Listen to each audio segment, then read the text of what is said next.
Sebelum ceritanya dimulai, silahkan tulis di kolom komentar dari daerah mana saja teman-teman yang menonton cerita ini. Jangan lupa like dan subscribe agar channel ini bisa semakin berkembang dan bisa mempersembahkan cerita yang lebih menarik lagi. Tanah di pemakaman itu masih basah, merah, dan menebarkan aroma khas yang menusuk kalbu. 3 hari telah berlalu sejak Danu, suami tercinta Salma, menghembuskan napas terakhirnya. Namun bagi Salma, waktu seakan berhenti berputar pada detik ketika dokter menggelengkan kepala dan kain putih menutupi wajah pria yang telah memberinya seorang putra, Babas. Kini, di rumah mewah yang dulu penuh tawa, hanya ada keheningan yang sesekali dipecah oleh isak tangis tertahan dan gumam doa dari para pelayat yang masih datang silih berganti. Salma duduk di atas karpet tebal di ruang tengah, memeluk Babas yang berusia 5 tahun dengan erat. Anak kecil itu belum sepenuhnya mengerti apa arti kehilangan. Ia hanya tahu ayahnya sudah tidur sangat lama dan tidak bangun lagi. Sesekali ia bertanya dengan polos, "Bunda, ayah kapan pulang?" Dan setiap kali pertanyaan itu terlontar, sebilah pisau tak kasat mata seolah mengiris hati Salma kembali. Salma mencoba sekuat tenaga untuk menjadi tegar. Ia menyalami tamu satu persatu, mengucapkan terima kasih atas doa dan kehadiran mereka, bahkan sesekali memaksakan seulas senyum tipis. Namun, matanya yang sembab dan tatapannya yang kosong tidak bisa berbohong. Dunianya telah runtuh. Danu bukan hanya seorang suami, ia adalah sauh, kompas, dan pelabuhan bagi Salma. Mereka membangun segalanya dari nol, dari cinta yang tulus, hingga akhirnya Tuhan menitipkan kehidupan mapan yang mereka nikmati kini. Rumah besar ini, mobil mewah di garasi, semua terasa hampa tanpa kehadiran Danu. Di tengah kerumunan dan lautan duka, ada satu sosok yang kehadirannya justru terasa lebih dingin daripada angin malam. Dia adalah Ibu Rohana, ibu mertuanya. Sejak hari pertama Danu meninggal, Salma tidak melihat setetes pun air mata jatuh dari pelupuk mata wanita tua itu. Wajahnya datar, keras seperti batu cadas. Tidak ada raut kesedihan seorang ibu yang kehilangan putra satu-satunya. Yang ada hanyalah tatapan mata yang tajam dan awas, seolah sedang menginventarisasi setiap barang berharga di dalam rumah. Pandangan Ibu Rohana menyapu dari lampu kristal yang menggantung megah di langit-langit, ke lukisan mahal di dinding, lalu ke set sofa kulit yang harganya bisa membeli sebuah rumah sederhana di kampung. Salma melihatnya dengan jelas. Tatapan itu bukan tatapan duka, melainkan tatapan penuh hasrat kepemilikan. Puncaknya adalah ketika Salma tidak sengaja mendengar bisikan ibu mertuanya kepada salah seorang kerabat jauh yang datang melayat. Mereka berdiri di sudut ruangan, mengira Salma tidak akan mendengar. Akhirnya Danu tenang, bisik Ibu Rohana dengan suara rendah yang tajam. Dan semua miliknya ini akan kembali ke keluarga yang berhak. Tidak akan jatuh ke tangan orang luar. Hati Salma mencelos. Orang luar? Apakah dirinya, istri sah yang telah mendampingi Danu selama 8 tahun, dianggap orang luar? Apakah Babas, cucu kandungnya sendiri, juga dianggap orang luar? Luka di hatinya yang sudah menganga semakin dalam, perihnya tak terperi. Namun, Salma memilih diam. Ia tidak ingin membuat keributan di tengah suasana duka. Ia menelan kepahitan itu bulat-bulat, menyimpannya rapat-rapat di dasar hatinya, di samping kesedihannya yang tak bertepi. Ia hanya bisa mengelus kepala Babas, mencoba mencari kekuatan dari putra kecilnya. Malam semakin larut. Para pelayat sudah pulang, menyisakan keheningan yang mencekam di rumah besar itu. Hanya ada Salma, Babas, dan Ibu Rohana yang memutuskan untuk menginap sejak hari pemakaman. Salma baru saja selesai menidurkan Babas di kamar mereka. Anak itu akhirnya terlelap setelah menangis mencari ayahnya. Salma menyelimutinya dengan lembut, mengecup keningnya, lalu duduk di tepi ranjang, membiarkan air matanya akhirnya mengalir deras tanpa perlu ditahan lagi. Ia memandangi foto pernikahannya dengan Danu yang terpajang di atas nakas. Di foto itu, mereka tertawa bahagia, penuh harapan akan masa depan. Siapa sangka masa depan itu begitu singkat? Tiba-tiba, pintu kamar terbuka tanpa ada suara ketukan terlebih dahulu. Sosok Ibu Rohana berdiri di ambang pintu, wajahnya kaku dan dingin, seolah terbuat dari pualam. Tatapannya menusuk tajam ke arah Salma yang sedang menangis. Tidak ada simpati, tidak ada belas kasihan. Sudah selesai menangisnya? Tanyanya ketus. Salma buru-buru menyeka air matanya. Ada apa, Bu? Tanyanya dengan suara serak. Ibu Rohana melangkah masuk, tidak melepaskan pandangannya dari Salma. Ia seolah sedang menilai, menimbang, dan menghakimi menantunya itu dalam diam. Suasana di dalam kamar menjadi begitu tegang dan tidak nyaman. Udara terasa berat untuk dihirup. Ibu Rohana berjalan pelan mengitari kamar, jemarinya menyentuh permukaan meja rias yang terbuat dari kayu jati, melirik lemari pakaian yang besar, seolah sedang memastikan semua masih pada tempatnya. Akhirnya, ia berhenti dan menatap lurus ke arah Salma. "Arini," panggilnya dengan nada yang datar namun penuh penekanan. "Ada yang perlu kita bicarakan besok. Ini menyangkut posisimu di rumah ini." Kalimat itu terdengar seperti sebuah ancaman, sebuah ultimatum yang dingin dan kejam. Posisi? Sejak kapan posisinya sebagai istri pemilik rumah dipertanyakan? Hati Salma berdebar kencang, firasat buruk mulai merayapinya. Ia tahu, badai yang sesungguhnya baru akan dimulai. Duka atas kepergian suaminya bahkan belum reda, tetapi awan kelabu yang lain sudah berkumpul di atas kepalanya, siap menumpahkan hujan yang lebih deras dan badai yang lebih menghancurkan. Pagi datang membawa serta mendung yang menggelayut di langit Jakarta, seolah alam pun turut merasakan firasat buruk yang menyelimuti hati Salma. Semalaman ia tidak bisa tidur. Kata-kata Ibu Rohana terus terngiang di telinganya, "Ini menyangkut posisimu di rumah ini." Salma mencoba berpikir positif, mungkin ibu mertuanya hanya ingin membahas tentang masa depan mereka, tentang bagaimana mereka akan melanjutkan hidup tanpa Danu. Namun, sorot mata dingin dan nada bicara yang kejam itu membuyarkan semua pikiran positifnya. Ia bangun lebih pagi, menyiapkan sarapan sederhana, berharap bisa memulai hari dengan suasana yang lebih baik. Babas masih tertidur pulas, wajahnya damai, tidak menyadari drama orang dewasa yang sedang membayangi hidupnya. Saat Salma sedang menata meja makan, ia mendengar suara pintu depan dibuka. Ia mengira mungkin ada kerabat yang datang pagi-pagi. Namun, ketika ia melangkah keluar dari ruang makan menuju ruang tamu, pemandangan yang tersaji di hadapannya membuatnya terpaku. Jantungnya seolah berhenti berdetak. Di teras depan, di bawah langit yang kelabu, tergeletak 2 buah koper besar miliknya, sebuah tas ransel berisi perlengkapan Babas, dan beberapa kardus berisi mainan putranya. Barang-barang itu adalah miliknya, barang-barang pribadi mereka, yang semalam masih tersimpan rapi di dalam kamar. Kini, semuanya teronggok di luar, di atas lantai teras yang dingin dan sedikit basah oleh embun pagi, seperti tumpukan sampah yang siap dibuang. Dan di sana, di ambang pintu yang terbuka lebar, berdirilah Ibu Rohana. Wanita tua itu melipat kedua tangannya di depan dada, dagunya terangkat tinggi, memancarkan aura arogansi dan kekuasaan mutlak. Wajahnya tanpa ekspresi, namun matanya menyeratkan kemenangan yang keji. Salma melangkah mendekat, tubuhnya sedikit gemetar, antara tidak percaya, marah, dan bingung. "Ibu, ini apa?" tanya Salma dengan suara bergetar. Ibu Rohana mendengus pelan, sebuah suara yang penuh dengan penghinaan. "Apa kau buta? Itu barang-barangmu. Aku sudah berbaik hati mengemaskannya untukmu, jadi kau tidak perlu repot-repot lagi." Lidah Salma terasa keluh. Kata-kata itu begitu menusuk, begitu kejam. "Mengemaskan? Untuk apa? Kami mau pergi kemana?" tanyanya lagi, masih mencoba mencari secercah penjelasan logis, secercah belas kasihan di wajah mertuanya.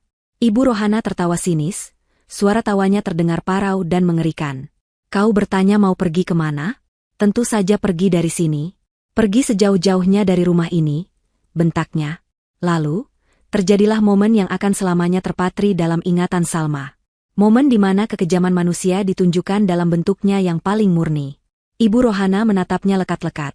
Setiap kata yang keluar dari mulutnya adalah racun yang mematikan. "Pergi dari rumah ini. Ini adalah rumah anakku, Danu. Sekarang anakku sudah meninggal, kamu bukan siapa-siapaku lagi. Kamu tidak punya hak apapun di sini. Sana bawa anakmu pergi." Setelah mengucapkan kalimat biadab itu, Ibu Rohana melangkah maju dan mendorong bahu Salma dengan kasar, membuatnya terhuyung mundur hingga keluar dari pintu. "Cepat pergi. Jangan sampai aku memanggil satpam untuk menyeretmu," ancamnya lagi. Salma terdiam membatu. Pikirannya kosong. Tubuhnya terasa dingin. Suaminya baru 3 hari dimakamkan, dan kini ia dan anaknya diusir dari rumah yang menjadi saksi bisu cinta mereka. Diusir oleh ibu dari pria yang sangat ia cintai. Diusir seperti pengemis, seperti penyakit yang harus disingkirkan. Ia melihat ke dalam rumah, ke arah tangga menuju kamarnya, tempat putranya masih tertidur. Hatinya hancur berkeping-keping. "Babas, anakku masih di dalam," lirihnya. "Aku akan mengambilnya untukmu. Setelah itu, enyahlah dari hadapanku," sahut Ibu Rohana, lalu ia berbalik masuk ke dalam dan membanting pintu dengan keras. Blam! Suara pintu yang tertutup itu seolah menjadi penanda akhir dari satu babak kehidupannya.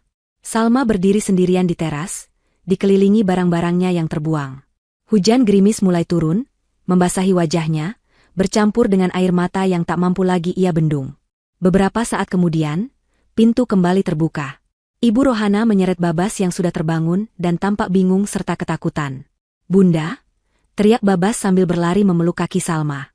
Ibu Rohana melemparkan sebuah tas kecil ke arah Salma. "Itu beberapa potong bajunya. Sekarang pergi," usirnya untuk terakhir kali, sebelum kembali masuk dan mengunci pintu dari dalam. Terdengar suara grendel yang dikunci, mantap dan final. Salma memeluk Babas erat-erat, mencoba melindungi anaknya dari dinginnya udara dan dinginnya kenyataan. Ia menatap pintu kayu jati yang kokoh itu. Pintu yang dulu selalu terbuka lebar untuk menyambutnya pulang, kini tertutup rapat untuknya selamanya. Di titik terendah dalam hidupnya, ketika ia kehilangan suami, rumah, dan harga dirinya sekaligus, sesuatu yang aneh terjadi. Di tengah isak tangis Babas dan rintik hujan yang semakin deras, Salma justru tertawa. Bukan tawa kebahagiaan, bukan pula tawa kegilaan. Itu adalah tawa lirih yang penuh ironi, tawa seseorang yang tiba-tiba melihat sebuah gambaran besar yang tidak dilihat oleh orang lain. Tawa yang menyimpan ribuan rahasia. Ia tahu sesuatu yang tidak diketahui oleh Ibu Rohana. Sesuatu yang akan membalikan keadaan ini 180 derajat. Sambil menggendong Babas dengan satu tangan dan menarik koper dengan tangan lainnya, Salma berbalik. Ia tidak menoleh ke belakang lagi. Namun, sebelum benar-benar melangkah pergi meninggalkan halaman rumah itu, ia berhenti sejenak. Pandangannya tertuju pada sebuah titik hitam kecil di sudut atap teras. Sebuah kamera CCTV yang ia dan Danu pasang untuk keamanan. Ia menatap lurus ke arah lensa kamera itu, seolah sedang menatap langsung ke masa depan. Sebuah senyum misterius, senyum yang dingin dan penuh perhitungan, tersungging di bibirnya. Kemudian, ia berbisik pelan ke udara, cukup untuk didengar oleh angin dan Tuhan. "Terima kasih, Bu. Ibu baru saja menyederhanakan segalanya."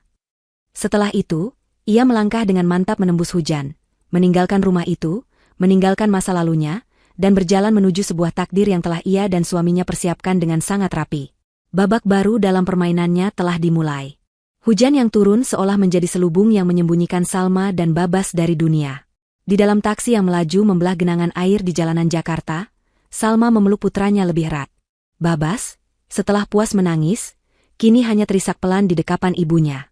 Wajahnya yang mungil menempel di dada Salma, mencari kehangatan dan rasa aman yang baru saja direnggut paksa darinya. Udara di dalam mobil terasa pengap, dipenuhi aroma jok basah dan kesedihan yang tak terucap. Sopir taksi sesekali melirik dari kaca spion, menatap penumpang di belakangnya dengan sorot iba. Seorang ibu muda dengan anak kecil, membawa 2 koper besar, di tengah hujan deras tanpa payung. Pasti ada kisah pilu di baliknya, pikir sang sopir, namun ia memilih untuk tidak bertanya. Ia hanya menambah kecepatan laju mobilnya, berharap bisa segera mengantar mereka ke tujuan. Tujuan mereka bukanlah rumah orang tua Salma di pinggir kota, bukan pula rumah sahabat terdekatnya. Salma tahu, jika ia pergi ke sana, ia hanya akan membawa beban dan kesedihan. Ia akan disambut dengan rentetan pertanyaan, tatapan kasihan, dan yang terburuk, ia mungkin akan terlihat lemah. Lemah adalah kata terakhir yang ia inginkan saat ini. Tidak. Ia tidak akan menunjukkan kelemahannya pada siapapun. "Bunda, kita mau kemana?" tanya Babas dengan suara serak. Matanya yang besar dan polos menatap Salma, mencari jawaban. "Kenapa nenek jahat? Kenapa kita tidak boleh pulang ke rumah?" Pertanyaan-pertanyaan itu, begitu sederhana namun begitu tajam, kembali mengiris hati Salma. Bagaimana ia harus menjelaskan kekejaman dan keserakahan seorang nenek pada cucunya sendiri? Bagaimana ia bisa memberitahu anak sekecil itu bahwa tempat yang ia sebut rumah kini telah menjadi sarang serigala? Salma mengelus rambut Babas dengan lembut. "Kita mau jalan-jalan sebentar, sayang," jawabnya dengan suara yang diusahakan setenang mungkin. "Kita akan tinggal di tempat yang bagus. Ada kolam renangnya, dan banyak makanan enak. Babas suka, kan?" Mata Babas yang tadinya muram kini sedikit berbinar. "Benar, Bunda, ada kolam renang?" Salma mengangguk dan memaksakan seulas senyum. "Iya, sayang. Kita akan menginap di hotel." Untuk sesaat, Babas berhasil dialihkan perhatiannya. Ia mulai membayangkan tentang hotel dan kolam renang, melupakan sejenak pintu yang tertutup dan bentakan neneknya. Hati Salma sedikit lega, namun juga pedih. Ia harus berbohong untuk melindungi kepolosan putranya. Taksi akhirnya berhenti di depan lobi sebuah hotel bintang 5 yang menjulang megah di pusat kota. Seorang petugas hotel dengan sigap membukakan pintu dan memayungi Salma serta Babas. Petugas lainnya menurunkan koper-koper mereka dari bagasi. Salma, dengan penampilan yang sedikit basah dan kusut, melangkah masuk ke dalam lobi yang mewah itu dengan kepala tegak. Beberapa tamu dan staf hotel mungkin memandangnya dengan aneh, tapi Salma tidak peduli. Ia berjalan lurus ke meja resepsionis, menggendong Babas yang menatap takjub pada lampu gantung raksasa yang berkilauan seperti berlian. "Saya mau pesan kamar suite untuk 1 minggu," ucap Salma dengan jelas dan tegas kepada resepsionis. Resepsionis itu sedikit terkejut, namun segera bersikap profesional. Tanpa banyak bertanya, ia memproses permintaan Salma. Salma mengeluarkan kartu kredit platinum dari dompetnya, kartu yang sama yang pernah Danu berikan sebagai hadiah ulang tahun pernikahan mereka. "Semua tagihan, masukkan saja ke kartu ini," katanya. Beberapa menit kemudian, mereka sudah berada di dalam lift kaca yang membawa mereka ke lantai 20. Kamar suite yang mereka masuki begitu luas dan indah. Sebuah ruang tamu kecil dengan sofa empuk, sebuah kamar tidur dengan ranjang super besar, dan jendela kaca raksasa yang menyajikan pemandangan kota Jakarta dari ketinggian. Babas langsung berlari kegirangan, melompat-lompat di atas ranjang. "Bunda, lihat. Bagus sekali. Apa ini rumah baru kita?" teriaknya riang. Salma tersenyum tulus untuk pertama kalinya hari itu. Melihat tawa putranya adalah obat paling mujarab untuk lukanya. "Bukan, sayang. Ini hanya tempat singgah sementara," jawabnya lembut. Prioritas pertama Salma adalah memastikan kenyamanan dan ketenangan Babas. Ia memesan makanan kesukaan putranya melalui layanan kamar, menemaninya makan, lalu memandikannya dengan air hangat di bak mandi marmer yang mewah. Setelah membacakan sebuah dongeng, Babas yang kelelahan akhirnya tertidur pulas di atas ranjang empuk, memeluk boneka dinosaurus kesayangannya. Wajahnya kembali damai. Sekarang, giliran Salma. Setelah memastikan Babas benar-benar terlelap, ia berjalan ke ruang tamu. Ia tidak menyalakan televisi atau menikmati kemewahan kamar. Ia duduk di sofa, menatap gemerlap lampu kota di bawah sana yang tampak kabur oleh rintik hujan. Keheningan di dalam kamar memberinya ruang untuk berpikir. Kemarahan yang sedari tadi ia tekan kini mulai membara. Kemarahan pada Ibu Rohana, pada ketidakadilan, pada takdir yang begitu kejam. Namun, di bawah lapisan amarah itu, ada sesuatu yang lain. Sesuatu yang dingin, tajam, dan penuh perhitungan. Ini bukan lagi soal kesedihan. Ini soal perjuangan. Ini soal melindungi apa yang menjadi hak anaknya. Ini soal menunaikan janji terakhirnya pada Danu. Salma mengeluarkan sebuah ponsel khusus dari dalam tasnya. Ponsel ini berbeda dari ponsel yang biasa ia gunakan. Ini adalah ponsel satelit yang diberikan Danu, tidak bisa dilacak dan selalu memiliki sinyal. Hanya ada satu nomor yang tersimpan di dalamnya. Dengan jari yang mantap, ia menekan tombol panggil. Panggilan itu langsung tersambung. "Halo, selamat sore, Pak Hartono," sapa Salma, suaranya terdengar tenang dan terkendali. Di seberang telepon, terdengar suara seorang pria parubaya yang berat dan berwibawa. "Selamat sore, Bu Salma. Saya turut berduka cita yang sedalam-dalamnya atas kepergian Pak Danu. Saya sudah menunggu telepon dari Ibu." Pak Hartono adalah pengacara kepercayaan keluarga, lebih tepatnya, kepercayaan Danu. Ia adalah satu-satunya orang selain Salma yang mengetahui seluruh seluk-beluk rencana yang telah disiapkan Danu. "Terima kasih, Pak," jawab Salma. Ia menarik napas dalam-dalam sejenak. "Sesuai dengan yang kita perkirakan, kejadiannya persis seperti skenario terburuk yang pernah kita bahas." "Beliau diusir?" tanya Pak Hartono langsung ke inti masalah. Nadanya terdengar prihatin namun tidak terkejut. "Ya, pagi ini, saya dan Babas diusir dari rumah. Ibu mertua saya mengatakan saya bukan siapa-siapa lagi dan tidak punya hak atas apapun," jelas Salma, mengulang kembali kalimat menyakitkan itu, namun kali ini tanpa getar emosi. Baginya, itu hanyalah sebuah laporan fakta. Pak Hartono terdiam sejenak, lalu terdengar helaan napas berat. Wanita itu benar-benar tidak punya hati. "Baiklah, Bu. Kalau begitu, sesuai instruksi almarhum suami Ibu, sudah saatnya kita jalankan rencana B." Mendengar frasa, rencana B, Salma merasakan secercah kekuatan menjalari tubuhnya. Ini dia. Momen yang telah ia persiapkan dalam benaknya. "Benar, Pak. Tolong segera diurus," perintah Salma. "Baik, Bu Salma," jawab Pak Hartono sigap. "Semua dokumen sudah siap. Surat pemberitahuan resmi tentang status kepemilikan rumah dinas atas nama perusahaan, beserta surat peringatan pertama untuk pengosongan aset akan segera kami kirimkan besok pagi ke alamat tersebut. Tembusannya juga akan kami kirimkan ke seluruh dewan direksi, agar tidak ada celah untuk negosiasi. Perusahaan pasti akan bertindak cepat untuk mengamankan aset mereka."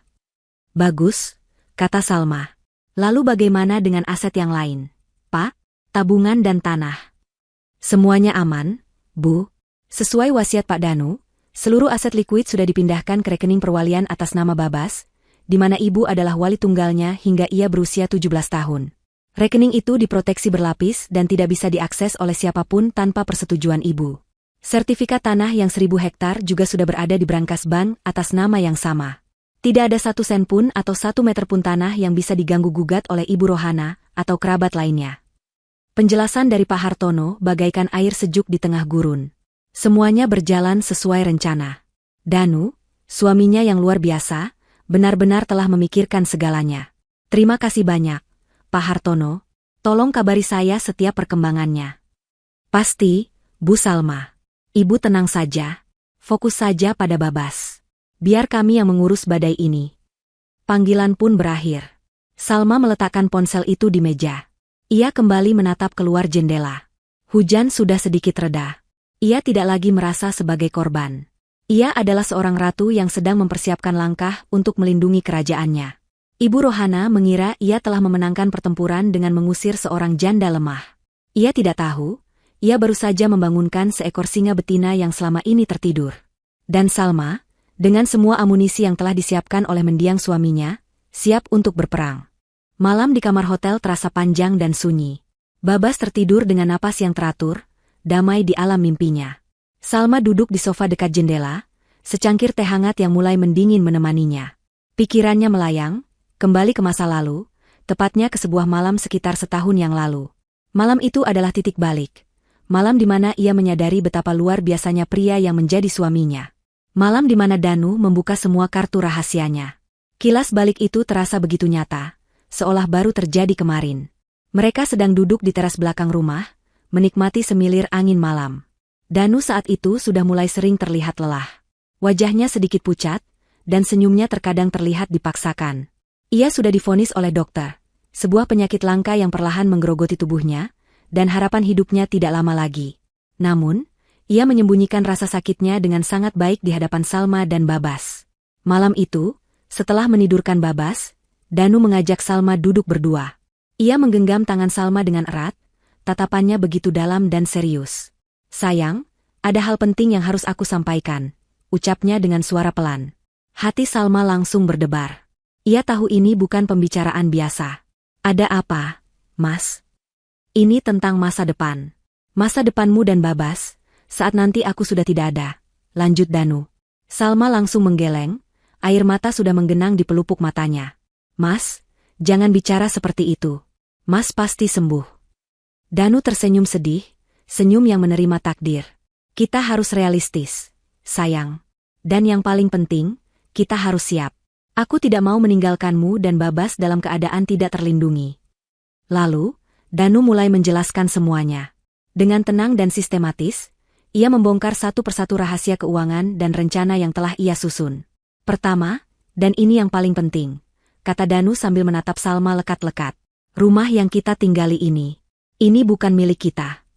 Salma terperangah. Apa maksud Mas? Kita sudah tinggal di sini selama 5 tahun. Rumah ini adalah aset perusahaan, jelas Danu. Fasilitas untuk jabatanku sebagai direksi. Dalam surat perjanjian, tertera jelas bahwa rumah ini harus dikembalikan kepada perusahaan paling lambat 14 hari kerja setelah karyawan yang bersangkutan meninggal dunia atau pensiun. Aku sengaja tidak pernah membeli rumah atas namaku sendiri, karena aku tahu sifat ibu. Nama itu disebut, dan Salma bisa merasakan kepedihan dalam suara suaminya. Ibuku, Ibu Rohana, aku sangat menyayanginya, tapi aku tidak buta. Aku tahu matanya hanya tertuju pada materi.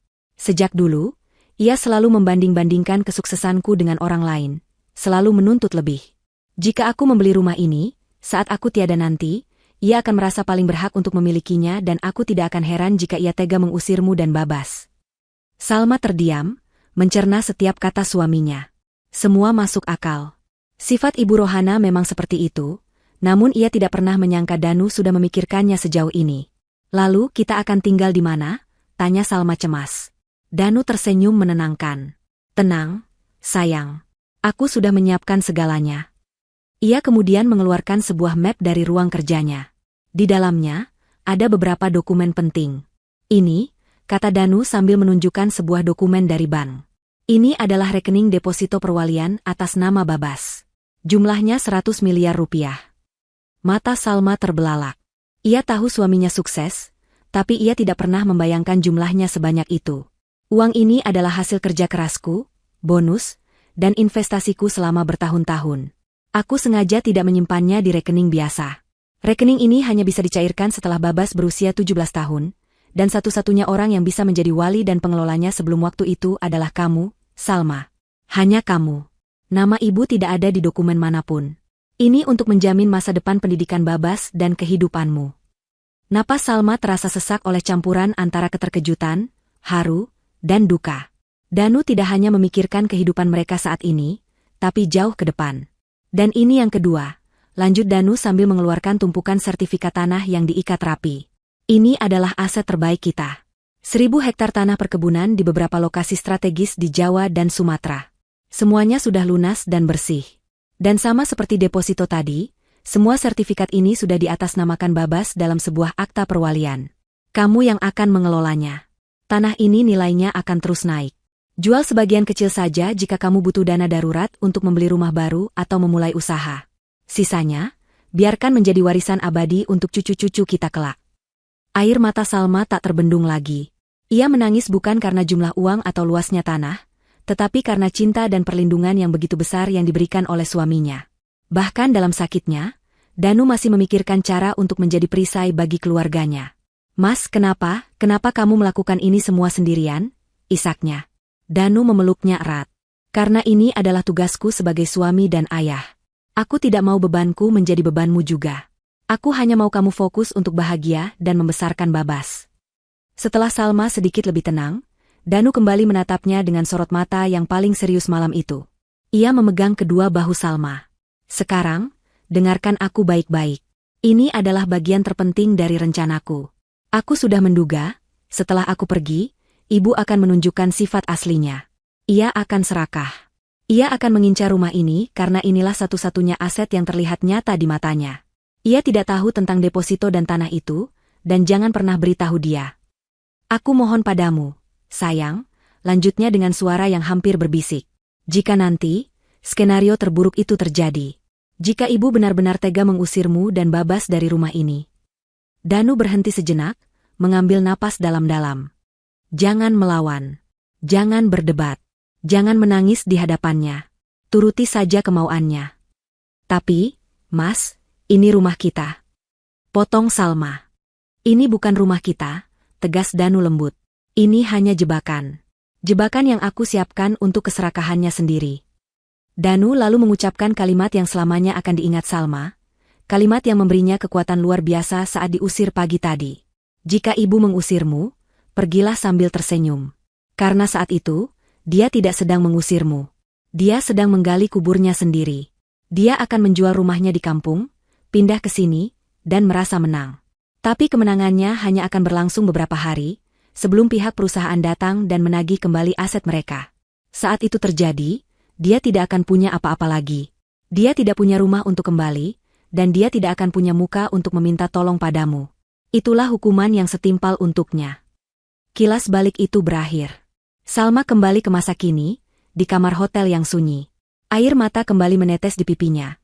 Namun kali ini bukan air mata kesedihan, melainkan air mata haru dan bangga pada suaminya.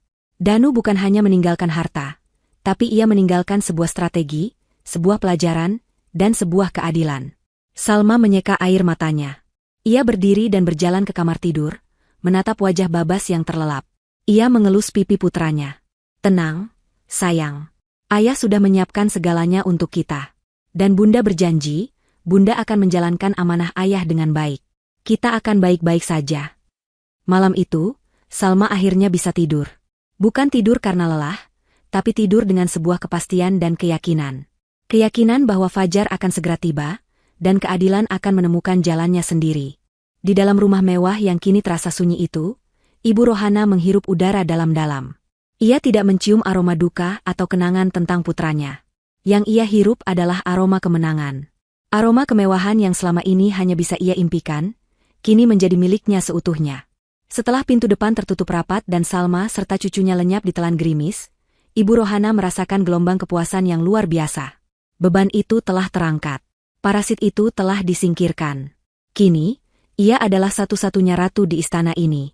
Langkah pertamanya adalah berkeliling, menyusuri setiap ruangan, bukan untuk bernostalgia, melainkan untuk melakukan inspeksi aset. Tangannya yang keriput mengelus sandaran sofa kulit, matanya menaksir harga gorden sutra yang menjuntai dari langit-langit, jemarinya mengetuk-ngetuk meja marmer di ruang makan. Semuanya terasa begitu solid, begitu nyata. Ini semua miliknya. Milik putranya, yang berarti kini menjadi miliknya. Ia masuk ke kamar utama, kamar yang sebelumnya ditempati oleh Danu dan Salma.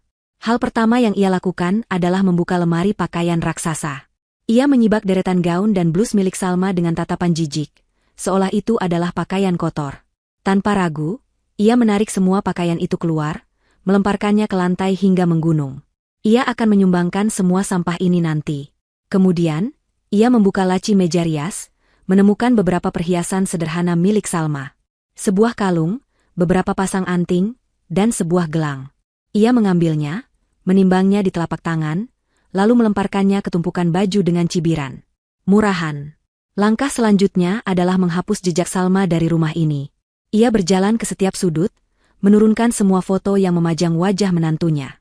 Foto pernikahan, foto liburan, foto keluarga saat Babas lahir, semua ia lucuti dari bingkainya.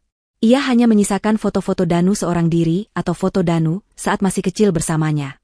Ruangan itu kini terasa lebih bersih, lebih murni, seolah-olah Salma tidak pernah ada.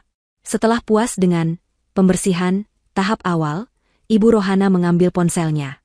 Inilah saatnya mengabarkan berita gembira ini kepada dunia, atau setidaknya kepada kerabat-kerabatnya yang selama ini selalu ia saingi. Nomor pertama yang ia hubungi adalah adiknya, Lastri, yang tinggal di kampung. "Halo, Lastri, ini aku," sapanya dengan nada yang dibuat sesantai mungkin, padahal di dalam hatinya ia sudah tidak sabar untuk pamer. "Bagaimana kabarmu, Mbak Yu? Masih di Jakarta?" tanya Lastri di seberang sana. "Tentu saja. Aku sekarang tinggal di sini. Di rumahnya Danu," jawab Ibu Rohana, menekankan kata, "sekarang." "Oh, syukurlah kalau begitu. Jadi bisa menemani Salma dan Babas." "Kasihan mereka," sahut Lastri polos. Ibu Rohana tertawa kecil, tawa yang meremehkan. "Salma? Dia sudah pergi. Pulang ke rumah orang tuanya. Katanya tidak sanggup tinggal di sini, terlalu banyak kenangan," dustanya dengan lancar. "Dia pergi begitu saja, hanya bawa beberapa helai baju. Semua peninggalan Danu ia serahkan padaku. Katanya, aku sebagai ibunya lebih berhak. Anak itu memang tahu diri." Rentetan kebohongan itu meluncur mulus dari bibirnya.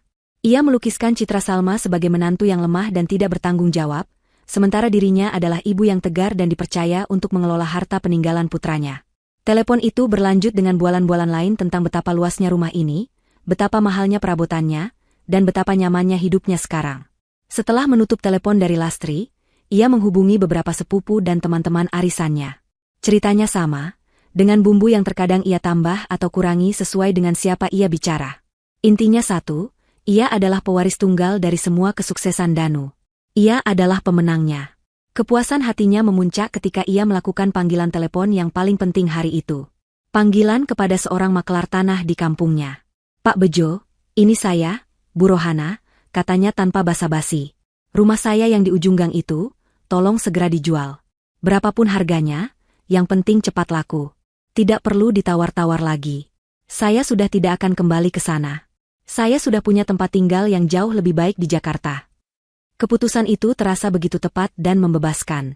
Dengan menjual rumah tuanya yang sempit dan reot, ia seolah memutus jembatan terakhir yang menghubungkannya dengan kehidupan lamanya yang sederhana. Tidak ada jalan untuk kembali. Hanya ada jalan maju, menuju masa depan yang gemerlap. Hari-hari berikutnya dihabiskan Ibu Rohana dalam euforia. Ia belajar menggunakan bathtub mewah dengan busa melimpah, mencoba semua peralatan dapur canggih yang bahkan ia tidak tahu namanya, dan menghabiskan waktu berjam-jam menonton sinetron di televisi layar lebar di ruang keluarga. Ia merasa seperti seorang ratu yang akhirnya naik tahta. Suatu siang, saat ia sedang bersantai di tepi kolam renang sambil menikmati teh dan pisang goreng yang dibuat oleh asisten rumah tangga, seorang kurir datang mengantarkan sebuah surat. Surat itu terbungkus amplop coklat tebal, dengan logo perusahaan tempat Danu bekerja tercetak jelas di sudut kiri atas. Ibu Rohana menerimanya dengan kening berkerut. "Dari kantor Danu," gumamnya. Ia membolak-balik amplop itu. Mungkin ini surat ucapan belasungkawa resmi, atau mungkin sisa gaji Danu yang belum dibayarkan. Ia merasa tidak ada yang penting.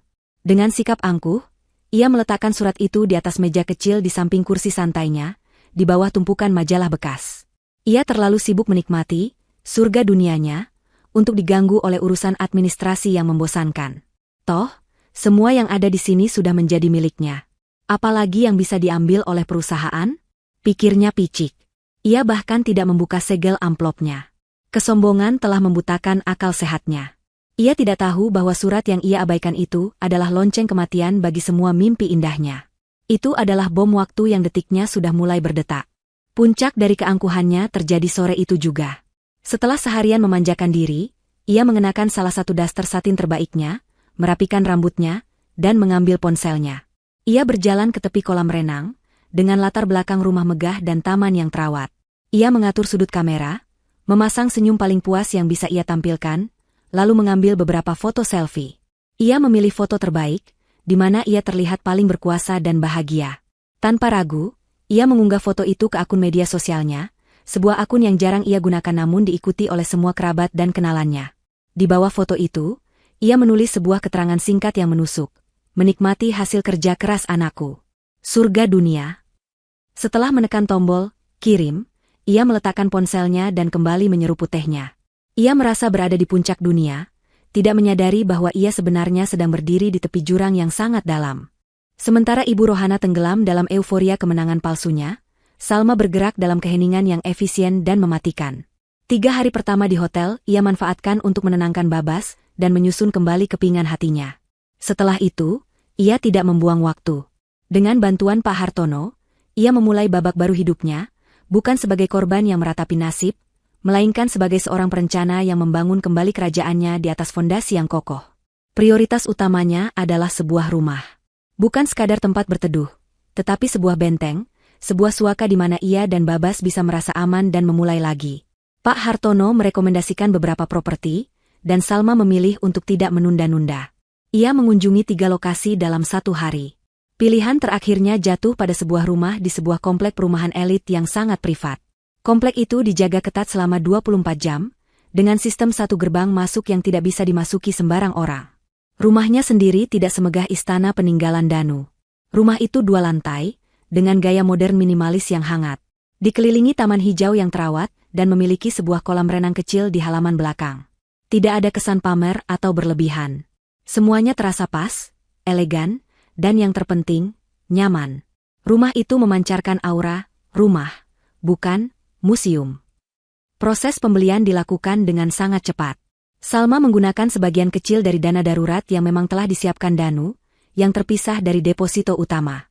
Dalam waktu kurang dari seminggu sejak ia diusir, akta jual beli sudah ditandatangani. Ia adalah pemilik sah dari istana barunya. Ia tidak ingin terburu-buru pindah. Ia menyewa desainer interior untuk menata rumah itu sesuai dengan seleranya dan, yang terpenting, selera Babas. Ia meminta kamar Babas diubah menjadi dunia petualangan dinosaurus. Lengkap dengan mural T-Rex di dinding, tempat tidur berbentuk jeep, dan rak-rak yang dipenuhi berbagai macam mainan dinosaurus. Ia ingin memastikan bahwa putranya tidak merasakan kehilangan apapun, bahkan mendapatkan yang lebih baik. Saat rumah sedang ditata, Salma fokus pada kebutuhan Babas yang lain. Ia mendaftarkan putranya di sebuah sekolah internasional terbaik di dekat komplek perumahan mereka. Sekolah itu tidak hanya unggul secara akademis, tetapi juga memiliki psikolog anak yang bisa membantu Babas mengatasi trauma kehilangannya secara profesional. Salma ingin memberikan fondasi terbaik bagi masa depan putranya, persis seperti yang diinginkan oleh Danu. Di tengah kesibukannya, Salma juga menyempatkan diri untuk bertemu dengan tim penasihat keuangan yang direkomendasikan oleh Pak Hartono. Di sebuah ruang rapat di gedung perkantoran yang megah, di hadapan grafik dan tumpukan dokumen, Salma mendengarkan dengan saksama. Para profesional itu menjelaskan secara rinci tentang portofolio investasi yang ditinggalkan Danu. Deposito raksasa, ribuan hektar tanah produktif, saham di beberapa perusahaan rintisan yang potensial, dan beberapa aset lainnya yang bahkan tidak pernah Salma ketahui. Skalanya begitu besar, begitu luar biasa. Ia bisa saja memilih untuk hidup berfoya-foya seumur hidupnya tanpa perlu bekerja. Namun, bukan itu yang ada di benaknya. Ia melihat warisan itu bukan sebagai tiket untuk kemalasan, melainkan sebagai sebuah amanah. Sebuah tanggung jawab besar.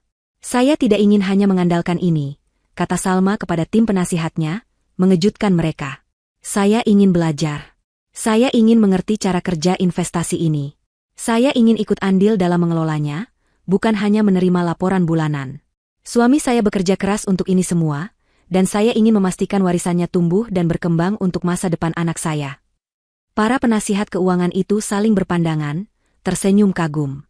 Di hadapan mereka bukan sekadar janda kaya, melainkan seorang wanita cerdas yang siap mengambil alih kemudi. 2 minggu berlalu sejak pengusiran itu. Rumah baru mereka telah siap. Hari itu, Salma dan Babas akhirnya pindah dari hotel. Ketika Babas pertama kali masuk ke kamar barunya, matanya berbinar-binar. Ia berteriak kegirangan melihat dinosaurus raksasa di dinding, dan langsung melompat ke tempat tidur jeepnya. Bunda, ini kamarku? Keren sekali. Salma berlutut memeluk putranya. Suka, sayang? Babas mengangguk dengan antusias. Suka sekali. Ini lebih bagus dari rumah lama. Terima kasih, Bunda. Hati Salma menghangat. Kalimat, lebih bagus dari rumah lama, dari mulut polos putranya adalah validasi terbaik yang ia butuhkan. Ia tahu ia telah membuat keputusan yang benar. Malam itu, untuk pertama kalinya setelah kepergian Danu, Salma merasa benar-benar damai. Ia dan Babas berenang bersama di kolam renang pribadi mereka, lalu makan malam di teras belakang sambil menatap bintang. Tidak ada lagi bayang-bayang kesedihan atau kemarahan. Yang ada hanya harapan dan cinta antara seorang ibu dan anaknya. Ia telah berhasil menciptakan kembali dunia mereka, dunia yang aman dan bahagia. Saat sedang membereskan piring setelah makan malam, ponselnya yang biasa ia gunakan berdering. Nomor tidak dikenal. Biasanya Salma akan mengabaikannya, tetapi entah kenapa kali ini ia merasa harus mengangkatnya. Ia menekan tombol jawab. Halo? Hening sejenak, lalu terdengar suara yang sangat ia kenal, namun kali ini nadanya berbeda.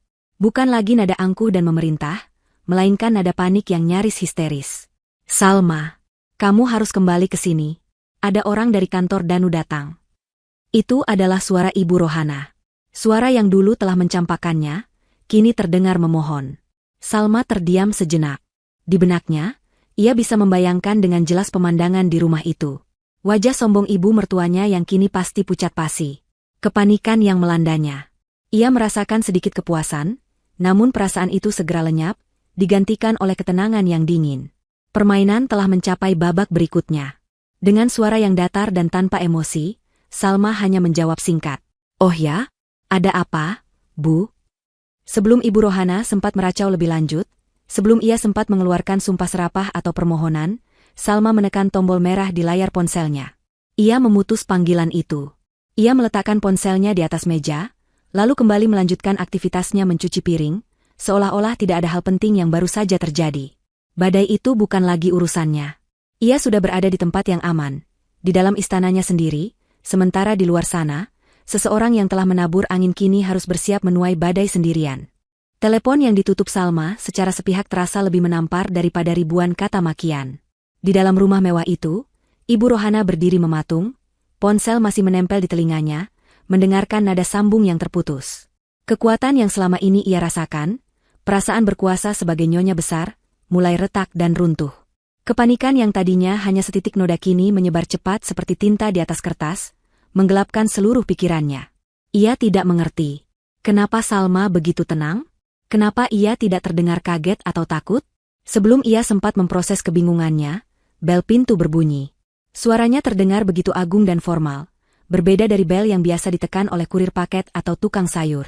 Dengan jantung berdebar, Ibu Rohana berjalan ke depan.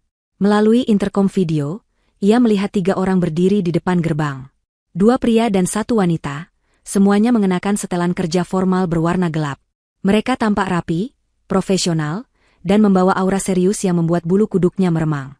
Ia menekan tombol untuk membuka gerbang, firasatnya semakin buruk. Ketiga orang itu berjalan memasuki halaman dengan langkah yang teratur dan pasti. Ibu Rohana membukakan pintu utama, memasang wajah seketus mungkin untuk menutupi rasa gugupnya. Cari siapa? Tanyanya, nadanya sengaja ia buat tidak ramah. Pria yang berdiri paling depan, yang usianya sekitar 40-an dengan kacamata berbingkai tipis, tersenyum sopan. Selamat siang, Ibu. Mohon maaf mengganggu waktunya. Kami dari PT Cipta Karsa Sejahtera. Saya Budi, dari Departemen Aset, ini Ibu Retno dari HRD, dan ini Pak Dian dari bagian legal. Apakah benar ini kediaman almarhum Bapak Danu Prakoso? Ibu Rohana mengangguk kaku. Nama perusahaan itu disebut, dan firasat buruknya semakin menguat. Benar, saya ibunya. Ada perlu apa? Baik, Ibu.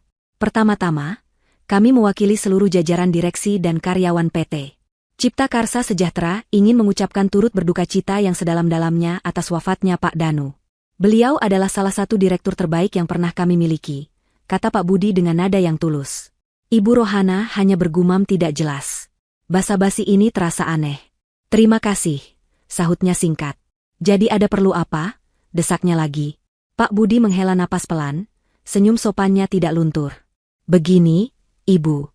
Kedatangan kami hari ini adalah untuk menindaklanjuti surat resmi yang telah kami kirimkan seminggu yang lalu mengenai status aset perusahaan yang berlokasi di alamat ini. Surat apa? Potong Ibu Rohana cepat, berpura-pura bingung. Saya tidak pernah menerima surat apapun. Ibu Retno, wanita dari bagian HRD, lalu angkat bicara.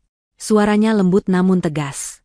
Menurut data pengiriman kami, surat bernomor registrasi aset 081 telah diterima di alamat ini pada tanggal 2 September, Bu.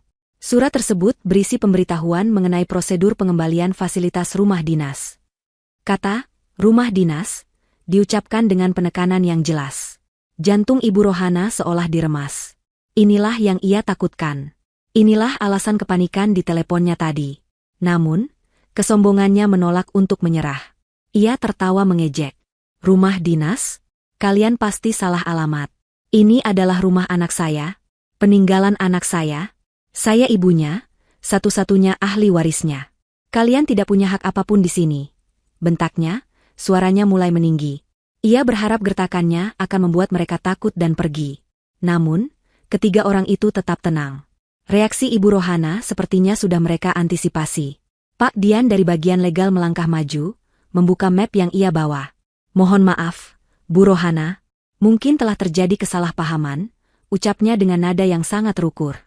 Menurut data kami, dan sesuai dengan surat perjanjian kerja yang ditandatangani oleh almarhum Pak Danu saat beliau menerima fasilitas ini, rumah beserta seluruh perabot di dalamnya adalah murni aset milik perusahaan. Bukan hibah, bukan pula bagian dari warisan. Pak Dian kemudian menyodorkan selembar salinan dokumen kepada Ibu Rohana. Di sana, di atas kertas dengan kop surat perusahaan, tertera jelas pasal-pasal perjanjian. Ibu Rohana menolak untuk mengambilnya. Saya tidak mau lihat. Itu pasti surat palsu. Anak saya tidak mungkin sebodoh itu. Dia membeli rumah ini dengan uangnya sendiri. Teriaknya histeris. Wajahnya memerah karena amarah dan ketakutan yang coba ia sembunyikan. Pak Budi kembali mengambil alih. Kami bisa memahami keterkejutan Ibu. Namun, ini adalah prosedur standar. Di dalam surat yang kami kirim, tertera bahwa batas waktu pengosongan rumah adalah 14 hari kerja sejak tanggal wafatnya karyawan. Mengingat surat pertama kami mungkin tidak Ibu baca, maka kedatangan kami hari ini adalah untuk menyampaikan surat peringatan kedua, sekaligus memberikan batas waktu final. Ibu Retno lalu menyerahkan sebuah amplop putih tebal kepada Ibu Rohana. Karena Ibu Rohana tidak mau menerimanya, Ibu Retno meletakkannya dengan sopan di atas meja konsol di dekat pintu. Di dalam surat itu tertera, kami memberikan waktu 7 hari dari hari ini bagi Ibu untuk mengosongkan dan menyerahkan kembali aset ini kepada perusahaan dalam keadaan baik, jelas Ibu Retno. 7 hari. Waktu seakan berhenti berputar. Telinga Ibu Rohana berdengung. 7 hari untuk pergi dari surga yang baru saja ia cicipi? Tidak mungkin. Ini tidak boleh terjadi. Pergi. Raungnya seperti singa terluka. Pergi kalian semua dari rumah anakku. Sebelum aku panggil polisi. Pak Dian dari bagian legal menatapnya dengan sorot mata yang dingin, tidak terintimidasi sama sekali. Justru sebaliknya, Bu. Jika dalam 7 hari rumah ini tidak kosong, maka dengan sangat terpaksa kami yang akan menempuh jalur hukum dan meminta bantuan aparat yang berwenang untuk melakukan pengosongan paksa. Semua biaya yang timbul dari proses tersebut juga akan dibebankan kepada pihak Ibu sebagai penghuni ilegal. Kami harap Ibu bisa bekerja sama agar kita tidak perlu sampai ke tahap itu. Penghuni ilegal. Kata itu menghantamnya seperti palu godam. Iya, Ibu Rohana, ibu dari seorang direktur hebat, disebut sebagai penghuni ilegal di rumah anaknya sendiri. Penghinaan ini, kenyataan ini, terlalu pahit untuk diterima. Ketiga perwakilan perusahaan itu membungkuk hormat. Kalau begitu kami permisi dulu, Bu. Selamat siang. Mereka berbalik dan berjalan pergi dengan tenang, meninggalkan Ibu Rohana yang berdiri gemetar di ambang pintu. Setelah mobil mereka menghilang di balik gerbang, kekuatan di kaki Ibu Rohana seolah lenyap. Ia bersandar di dinding, napasnya tersengal-sengal. Pandangannya jatuh ke atas meja kecil di tepi kolam renang, tempat ia bersantai tadi siang. Di bawah tumpukan majalah, ia melihat sudut amplop coklat yang familiar. Dengan langkah gontai, ia berjalan ke sana, menyibak majalah-majalah itu. Benar saja. Di sanalah surat pertama itu berada. Masih tersegal. Tangannya yang gemetar merobek amplop itu dengan kasar. Isinya sama persis seperti yang dikatakan oleh orang-orang tadi. Pemberitahuan formal, pasal-pasal hukum, batas waktu. Tanggal surat itu dikirim adalah seminggu yang lalu. Ia telah membuang waktu seminggu penuh dalam kebodohan dan kesombongannya. Rumah mewah yang ia puja-puja kini terasa seperti penjara. Dindingnya seolah merapat, langit-langitnya seolah menurun, dan semua perabotan mahal itu kini menatapnya dengan tatapan mengejek. Kemenangannya ternyata hanya sebuah ilusi. Istananya ternyata hanya terbuat dari kertas. Dan kini, kertas itu mulai terbakar habis. Setelah kepergian para perwakilan perusahaan, keheningan yang menyelimuti rumah itu terasa berbeda. Bukan lagi keheningan yang damai dan agung, melainkan keheningan yang mencekam dan penuh ancaman. Setiap detik jam dinding yang berdetak di ruang tengah terdengar, seperti hitungan mundur menuju kehancurannya. Ibu Rohana tidak bisa lagi duduk diam. Fase penyangkalan telah berakhir, digantikan oleh gelombang kepanikan yang murni dan liar. Pikiran pertamanya adalah, pasti ada yang salah. Pasti ada bukti. Danu, putranya yang cerdas itu, tidak mungkin tidak meninggalkan apa-apa. Ia pasti memiliki surat bukti kepemilikan rumah ini di suatu tempat. Dengan energi yang didorong oleh keputusasaan, ia mulai membongkar seisi rumah. Ia mengobrak-abrik laci meja kerja Danu, mengeluarkan tumpukan dokumen, kontrak-kontrak proyek, laporan keuangan, namun tidak ada satupun yang bertajuk sertifikat hak milik. Ia hanya menemukan salinan dari surat perjanjian fasilitas rumah dinas yang tadi ditunjukkan oleh orang legal itu, tersimpan rapi di dalam sebuah map merah. Ia melempar map itu ke lantai dengan geram. Selanjutnya, ia membongkar lemari-lemari arsip, membuka kotak-kotak penyimpanan di gudang, bahkan memeriksa di bawah kasur, di tempat-tempat tersembunyi di mana orang mungkin menyimpan barang berharga. Hasilnya nihil. Tidak ada. Rumah ini benar-benar bukan milik mereka. Setiap sudut yang ia geledah, hanya semakin menegaskan kenyataan pahit itu. Rumah yang ia rebut dengan mengusir menantu dan cucunya ini memang hanya pinjaman. Kemewahan yang ia nikmati hanyalah fata morgana. Napasnya memburu, keringat dingin membasahi pelipisnya. Otaknya bekerja keras mencari jalan keluar. Bantuan. Ia butuh bantuan. Ia tidak bisa menghadapi ini sendirian. Dengan tangan gemetar, ia menekan nomor telepon adiknya, Lastri. Orang pertama yang ia sombongkan tentang kehidupan barunya. Halo, Lastri? Sapanya tanpa basa-basi begitu telepon tersambung. Suaranya terdengar tegang. Gawat, Lastri. Gawat. Ada apa, Mbak Yu? Suaramu kok begitu? Seperti dikejar setan, sahut Lastri cemas. Lebih buruk dari itu. Ada orang dari kantornya Danu datang. Mereka bilang rumah ini milik perusahaan. Mereka menyuruhku pergi dalam waktu 7 hari. Adunya, berharap mendapatkan simpati dan mungkin sebuah solusi. Namun, reaksi Lastri di luar dugaannya. Adiknya itu terdiam lama. Halo, Lastri? Kamu masih di sana? Iya, Mbak Yu. Aku dengar, jawab Lastri pelan. Sebenarnya, tetangga kita yang kerja di Jakarta pernah bilang, kalau jabatan tinggi di perusahaan besar memang seringnya dapat rumah pinjaman, bukan rumah milik sendiri. Aku kira Mbak Yu sudah tahu. Jawaban itu seperti tamparan. Jadi orang lain sudah tahu? Hanya dia yang bodoh dan buta oleh keserakahan? Tahu? Kalau aku tahu, buat apa aku menjual rumah di kampung? Pekik Ibu Rohana frustrasi. Sekarang aku harus bagaimana? Lastri, aku bisa tinggal denganmu dulu, kan? Permintaan itu disambut dengan keheningan lagi. Lalu terdengar suara Lastri yang ragu-ragu. Bukannya tidak boleh, Mbak Yu, tapi rumahku kan kecil, sempit. Anak-anak juga lagi ujian. Mungkin akan tidak nyaman untuk Mbak Yu. Coba hubungi kerabat yang lain dulu. Mungkin ada yang rumahnya lebih besar. Panggilan itu berakhir dengan kekecewaan yang mendalam. Adiknya sendiri, yang sering ia bantu di masa lalu, kini menolaknya secara halus. Ia sadar, tidak ada yang mau menampung masalah. Tidak mau menyerah, ia mencoba menghubungi beberapa sepupu dan teman arisannya. Hasilnya lebih buruk. Beberapa tidak mengangkat teleponnya sama sekali. Yang lain, setelah mendengar ceritanya, tiba-tiba mengaku sedang sibuk atau ada urusan mendadak. Dinding penolakan itu begitu tebal dan nyata. Orang-orang yang seminggu lalu memujinya dan mendengarkan bualannya dengan penuh kekaguman, kini menghindarinya seperti wabah penyakit. Ia sendirian. Benar-benar sendirian di dalam rumah raksasa yang akan segera direnggut darinya. Dalam puncak keputusasaan,nya sebuah ide terlintas. Pengacara. Ia butuh pengacara.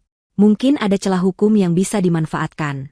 Ia mencari di internet, menemukan nomor telepon sebuah kantor hukum kecil yang tarifnya terdengar terjangkau. Setelah tersambung, ia menceritakan seluruh permasalahannya dengan napas tersengal-sengal. Pengacara di seberang sana mendengarkan dengan sabar. Setelah Ibu Rohana selesai, pengacara itu bertanya dengan tenang, apakah almarhum putra ibu menandatangani surat perjanjian fasilitas tersebut? Sepertinya begitu, jawab Ibu Rohana lemah. Kalau begitu, saya sarankan ibu tidak membuang-buang uang dan waktu, kata pengacara itu dengan nada datar. Posisi ibu sangat lemah. Perjanjian yang ditandatangani adalah kontrak yang sah. Melawan perusahaan besar dalam kasus seperti ini, hanya akan berakhir dengan kekalahan dan tumpukan utang biaya pengadilan. Saran terbaik saya, ikuti permintaan mereka. Kosongkan rumah itu baik-baik. Klik. Panggilan itu dimatikan oleh sang pengacara. Harapan terakhirnya pun pupus. Tidak ada jalan keluar. Tidak ada tempat berlindung.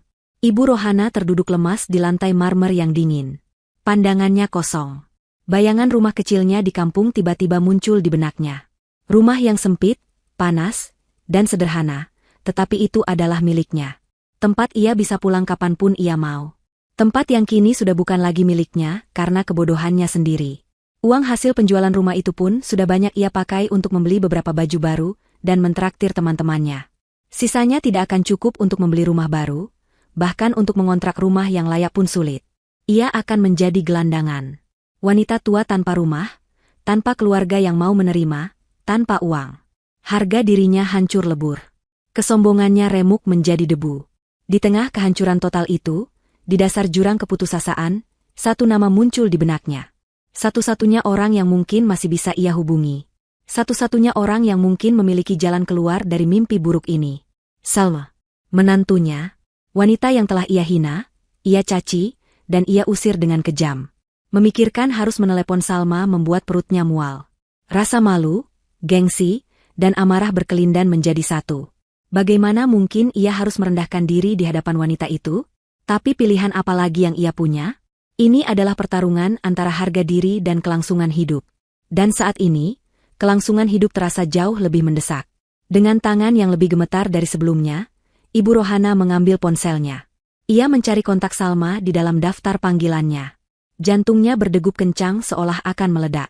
Dengan napas tertahan dan mata terpejam, ia menekan tombol panggil. Setiap detik nada tunggu yang ia dengar terasa seperti 1 jam penyiksaan. Ia tidak tahu harus berkata apa, harus memohon seperti apa. Yang ia tahu, panggilan ini adalah satu-satunya tali yang tersisa sebelum ia benar-benar tenggelam. Di istana barunya yang tenang, Salma baru saja selesai membacakan dongeng untuk Babas. Putranya kini tertidur lelap dengan senyum di wajahnya, memeluk boneka terek seolah itu adalah sahabat terbaiknya. Salma mengecup kening Babas, mematikan lampu tidur, dan menutup pintu kamar pelan-pelan. Saat ia berjalan menuju ruang keluarga, ponsel yang ia letakkan di meja makan kembali bergetar. Nama Ibu Rohana tertera di layar. Ini adalah panggilan ketiga dalam 10 menit terakhir.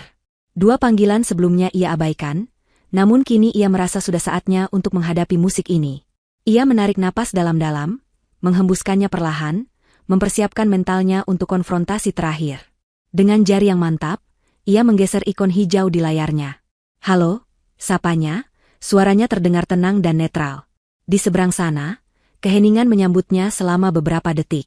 Salma hanya bisa mendengar suara napas yang tersengal-sengal, suara orang yang sedang berada di puncak kepanikan. Akhirnya, suara Ibu Rohana terdengar, parau dan bergetar, sama sekali berbeda dari suara angkuh yang ia dengar 2 minggu lalu. Salma. Panggilnya, nama itu terdengar seperti rintihan. Salma, tolong Ibu. Salma tidak menjawab. Ia hanya diam, memberikan ruang bagi mertuanya untuk menumpahkan semua keputusasaannya. Keheningan Salma sepertinya membuat Ibu Rohana semakin panik. Salma, kamu dengar tidak? Mereka mau mengusir ibu. Orang-orang dari kantor Danu, mereka jahat, mereka mau mengambil rumah ini. Rumah anakku sendiri. Racau Ibu Rohana, nadanya mulai bercampur antara memohon dan menuduh. Ini tidak adil. Salma, ini pasti ada yang salah. Kamu harus bantu ibu. Salma berjalan ke arah jendela besar di ruang keluarganya, menatap ke arah taman yang disinari lampu temaram. Pemandangan itu begitu damai, kontras dengan kekacauan yang sedang ia dengarkan di telepon. Bantu apa, Bu? Tanya Salma akhirnya, suaranya tetap datar, tanpa sedikit pun intonasi emosi. Pertanyaan sederhana itu seolah membingungkan Ibu Rohana. Bantu? Tentu saja bantu ibu. Kamu pasti punya uang Danu, kan? Dia pasti meninggalkan banyak uang untukmu. Pakai uang itu. Bantu ibu cari tempat tinggal. Atau setidaknya beri ibu sedikit uang untuk bertahan hidup. Ini semua juga hak ibu. Aku ini ibunya. Tuntutan itu, yang dibalut dengan permohonan yang menyedihkan, akhirnya memantik sesuatu dalam diri Salma. Bukan kemarahan, melainkan kejernihan yang dingin. Ia telah menunggu saat ini. Saat untuk menyajikan cermin di hadapan ibu mertuanya. Uang? Ulang Salma dengan nada pelan namun tajam. Hak ibu? Bukankah ibu sendiri yang bilang kalau saya ini bukan siapa-siapa ibu lagi? Kalimat itu menghantam Ibu Rohana seperti sambaran petir di siang bolong. Ia terdiam. Kata-kata yang pernah ia lontarkan dengan penuh kesombongan di teras rumah itu, kini kembali menghantuinya, diucapkan kembali oleh orang yang telah ia zalimi. Salma tidak memberinya jeda untuk berpikir. Ia melanjutkan, setiap katanya adalah bilah pisau yang mengiris-iris sisa harga diri mertuanya. 2 minggu yang lalu, di bawah langit mendung, ibu mendorong saya dan anak saya keluar dari rumah itu. Ibu bilang, karena Danu sudah meninggal, saya tidak punya hak apapun. Saya hanyalah orang luar. Suara Salma masih tenang, namun ada getar kekuatan di dalamnya. Ibu bahkan tidak peduli cucu kandung ibu sendiri harus kehujanan di jalan. Ibu mengunci pintu dan melemparkan kami keluar seolah kami adalah sampah. Kenapa sekarang seorang ibu yang terhormat seperti Anda meminta tolong pada sampah? Istilah sampah tidak pernah diucapkan oleh Ibu Rohana. Namun Salma sengaja menggunakannya untuk menekankan betapa hinanya perlakuan yang telah ia terima. Ibu Rohana mulai terisak di seberang telepon. Bukan isak tangis penyesalan, melainkan isak tangis frustrasi seorang tiran yang kehilangan kekuasaannya. Itu beda. Saat itu aku sedang kalut. Sedang berduka, kilahnya, mencoba mencari pembenaran yang lemah. Salma tertawa kecil, tawa yang sinis dan tanpa humor. Kalut? Berduka? Saya tidak melihat duka di mata ibu saat itu. Yang saya lihat adalah keserakahan. Yang saya dengar adalah bualan ibu di telepon kepada kerabat, mengatakan kalau ibu sudah berhasil membersihkan rumah dari orang luar. Apa itu juga bagian dari duka ibu? Skakmat. Ibu Rohana tidak bisa berkata-kata lagi. Ia tidak tahu Salma mendengarnya. Semua kebohongannya terbongkar. Semua topengnya telah dilucuti. Kini yang tersisa hanyalah wajah aslinya yang buruk rupa. Salma, ibu mohon.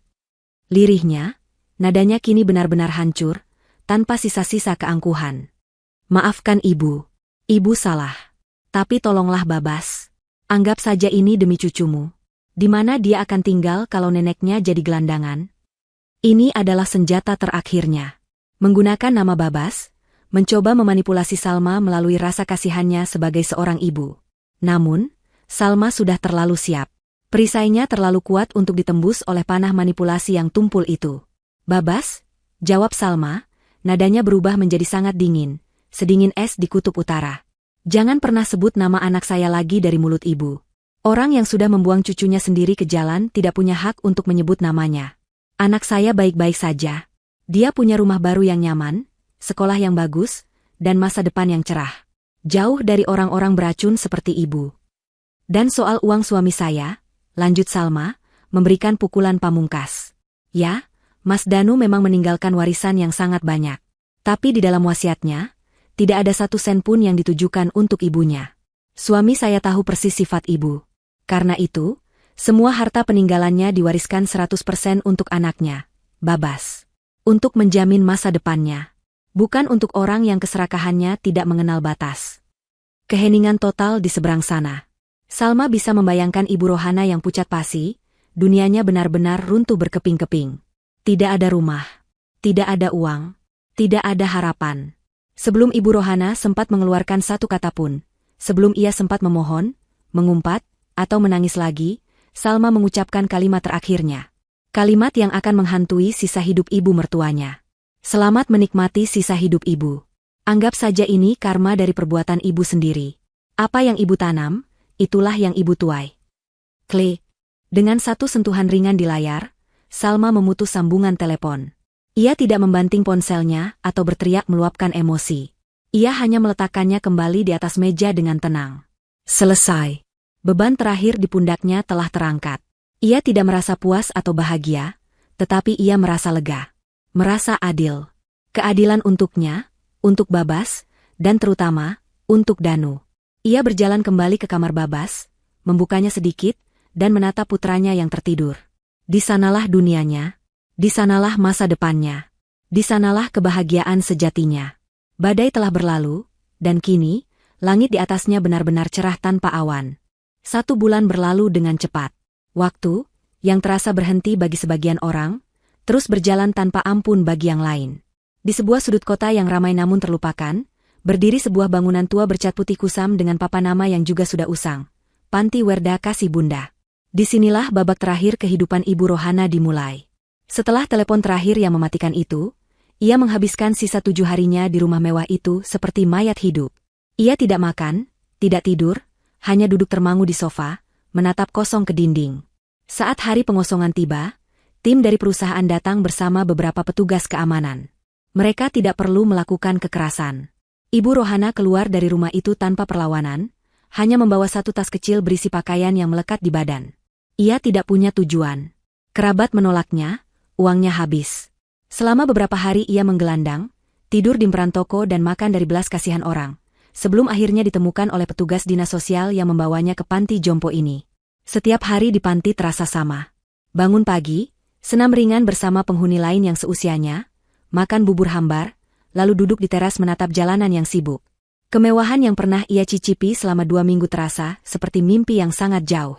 Tidak ada lagi sofa kulit empuk, yang ada hanya kursi kayu yang keras. Tidak ada lagi batub dengan air hangat, yang ada hanya kamar mandi bersama yang berlumut.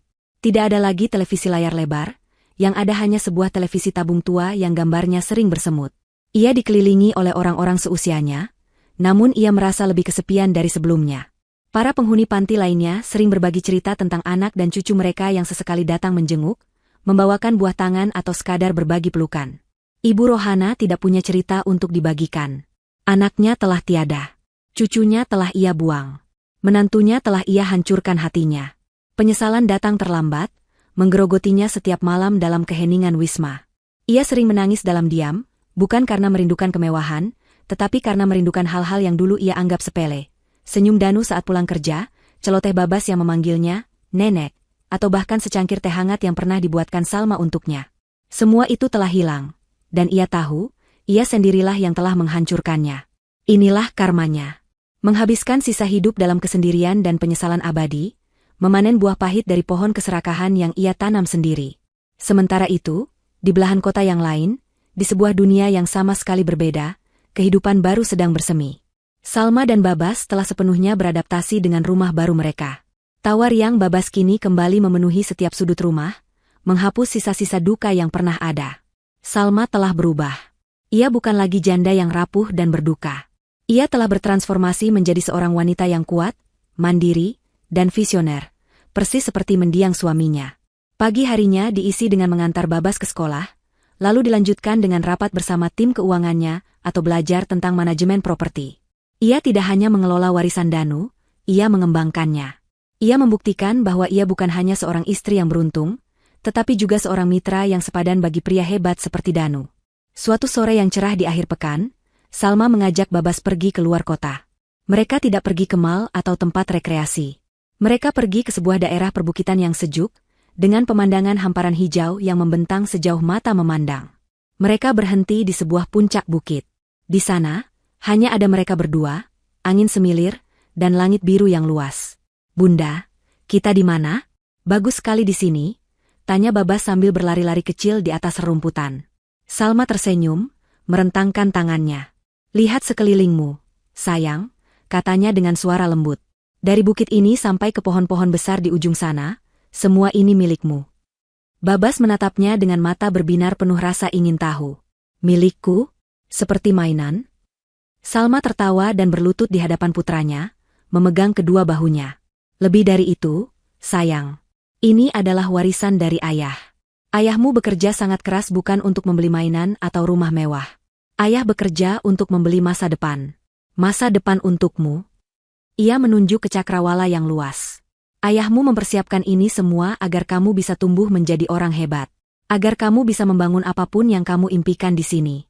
Sekolah, rumah sakit, atau mungkin taman dinosaurus terbesar di dunia, goda Salma.